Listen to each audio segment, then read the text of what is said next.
கைன்னு வழுக்குமோ அதே மாதிரி அந்த கேசரிய வாயில வச்சா கைன்னு வழுக்கிட்டு போய் குடல்ல தான் விழணும்.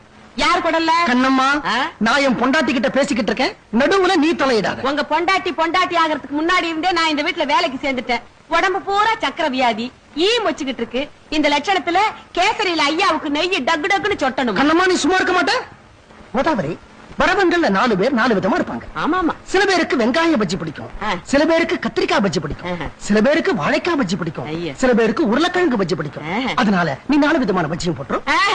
இந்த பலகாரம் எல்லாம் வர்றவங்களுக்காக செய்ய சொல்லல, நாக்க தொங்க போட்டுக்கிட்டு நீங்க திங்கறதுக்காக செய்ய சொல்றீங்க. உடம்புல ஊசி எடுத்து குத்துனா காத்தா வெளியில போகும். அவ்வளவு வாய்வு வாழைக்காய் பஜ்ஜி உருளைக்கிழங்கு பஜ்ஜி உடம்புக்கு ஒத்துக்குமா? கண்ணம்மா, இதெல்லாம் வாய் இருக்க முடியாம தின்னப்பட வேண்டியது. அப்புறமா திடீர்னு எந்திரிச்சு உட்கார்ந்துகிட்டு கோதாவரி கோதாவரி என் வயித்துக்குள்ள யாரோ ஆட்டோ ரிக்ஷா ஓட்டுற மாதிரி இருக்குன்னு அலற வேண்டியது. நான் கோதாவரி கோதாவரின்னு தான் சொல்லுவேன். கண்ணம்மா கண்ணம்மான்னு உன் பேரை சொல்ல மாட்டேன் இல்லையா? கோதாவரி கோதாவரி